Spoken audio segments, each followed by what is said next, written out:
So in Affinity, you can go ahead and utilize something called a path brush tool, which is a vector brush tool, and it got different properties compared to the pixel brush. So to go ahead and use it, over here under the vector tab right here, you can go around onto the pencil right here where you can find the path brush tool. So once you go ahead and choose that, you can simply go ahead and draw out. And this is a vector brush, meaning if you were to zoom in right here, you can see that this is vector, meaning you can go ahead and make changes to it right here and it won't be pixelated. So even if I were to go ahead and expand, you can see that this is vector. So let me just go around over here onto the path brush tool right here. And now what I can do is I can go ahead and change around the pixel right here, just like this, to change around the size of it. You can even go ahead and change around the flow, that is the opacity right here.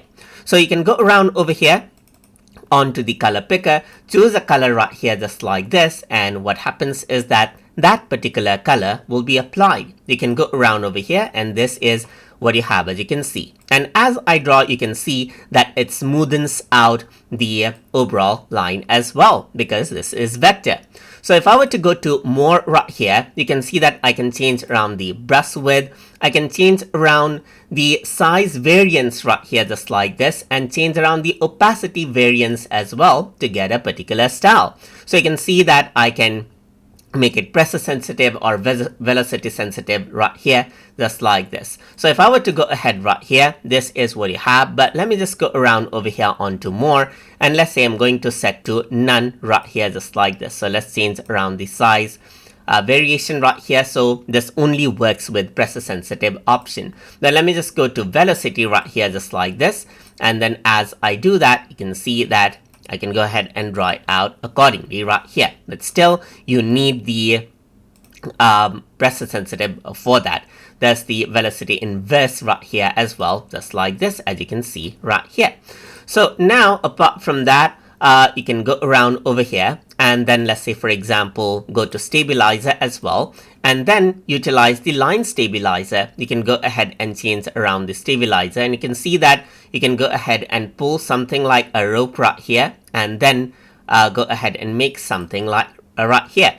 And apart from that, you also have the, let's say, for example, input position. So you can go around over here and increase out the size right here. And as you draw, you can see that this is more like, let's say, for example, a pull right here. And as I make change, you can see that it becomes quite smooth as I pull it out right here, just like this.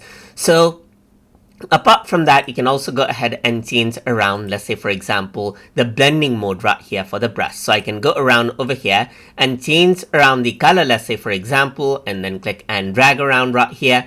And this is what you have, as you can see. So this is how you can simply go ahead and utilize the path brush tool as you like. And like I said, if you have, let's say, for example, pressure sensitive tablet right here, then you can actually utilize this to go ahead and change that out as well. So as you press more, you'll have more thicker line, and as you press less, you'll have less thicker line right here. And you can see that there's the controller right here, so you can go for the default. As you can see right here, you can go for automatic controlling right here, which changes around the size, as you can see right here.